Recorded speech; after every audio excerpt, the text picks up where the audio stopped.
Bonjour, la presse apporte de nouvelles précisions sur les négligences de la police belge sur les frères Abdeslam. Le Monde évoque même une erreur de taille puisque la police avait été prévenue dès l'été 2014 qu'il préparait un attentat. Libération reprend aussi les informations des médias belges qui précisent que le lien des deux hommes avec l'État islamique avait été établi à cette époque-là, mais aussi avec Abdelhamid Abaoud, l'organisateur présumé des attaques à Paris.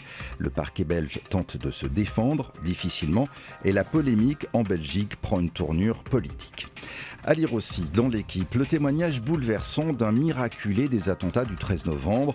Dans l'équipe, puisque Aristide Barrault est rugbyman en Italie et par un hasard total, c'est Serge Simon, ex du 15 de France et médecin de formation, qui lui a donné les premiers secours sur la terrasse où plusieurs balles lui ont transpercé le corps.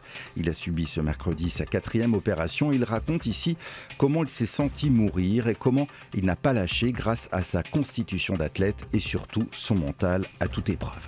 Les unes du jour sont encore et toujours consacrées à la réforme du travail avec un Premier ministre accusé d'organiser la retraite par le Figaro avec l'annonce du report de l'examen du projet de loi. Les Échos, de leur côté, tentent d'expliquer l'opération désescalade sur ce terrain miné avec des concertations organisées partout face à de fortes réticences et une pétition qui a recueilli plus de 850 000 signatures. Et puis le gouvernement va aussi devoir faire face à la mobilisation des jeunes qui, comme le rappelle l'Humanité, vont manifester le 9 mars dans une quarantaine de villes de France. Le Parisien aujourd'hui en France se penche de son côté sur la question des centaines de milliers de comptes bancaires qui dorment dans les banques car oubliés par leurs propriétaires. À l'une du journal également, une interview de Nicolas Sarkozy qui reprend la parole pour condamner l'action du gouvernement. Dans les Échos, des milliardaires de moins en moins nombreux et de moins en moins riches. C'est la première fois depuis 2009 que leur nombre est en baisse.